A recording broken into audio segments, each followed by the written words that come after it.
یہ کراچی اجتماع کا گیٹ ہے، میں اور قاری صاحب اندر جا رہے ہیں، دل بہت خوش ہے، اللہ نے ہمیں یہاں آنے کی توفیق دی۔ ماشاءاللہ یہاں بہت لوگ خدمت کرنے آ رہے ہیں۔ آپ کب آ رہے ہیں؟ چلیں کچھ دیر کے لیے صحیح، ضرور تشریف لائیں۔ اجتماع میں ابھی 25 دن باقی ہے، اگر وقت ملے تو آ کر تھوڑی خدمت کر لیں، اللہ کے راستے میں لگایا ہوا وقت کبھی ضائع نہیں جاتا۔ ہم ابھی دوسرے پنڈال آئے، یہاں انتظامیہ کی طرف سے خصوصی پیغام ملا ہے کہ دین کی خدمت نصیب والوں کو ملتی ہے، اللہ جس کو چاہے قبول کر لیتا ہے۔ اور یہاں خدمت کے حوالے سے بھی بہت زیادہ ضرورت ہے انتظامیہ کو۔ انتظامیہ کے پاس آئیں، انتظامیہ سے پوچھیں ہمارے لیے کیا خدمت ہے، ہم کیا خدمت کر سکتے ہیں۔ خدمت کر کے دل بہت ہلکا اور خوش ہو جاتا ہے، بس دعا ہے کہ اللہ ہم سب کو اپنے دین کے لیے قبول کرے۔ یہ دیکھیں گیٹ پر پھر لوگ جمع ہو گئے، لگتا ہے امیر صاحب گیٹ پر تالا لگا کر چلے گئے، سب بے چین ہیں۔ قاری صاحب نے خدمت کی ہے، ابھی ماشاءاللہ یہاں پہ تالا لگ گیا ہے۔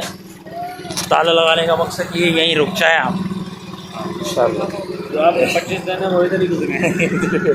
یہاں پر گیٹ بند تھا، میں اور مولوی صاحب ماشاءاللہ چھا رہے منہ لٹکا کے اگلے گیٹ کی طرف انشاءاللہ۔ یہ سامنے خوبصورت مسجد اور محراب ہے، الحمدللہ دل کو بہت سکون ملا۔ کون کون اس سال اجتماع کے لیے تیار ہے؟ اللہ سب کی حاضری قبول کرے۔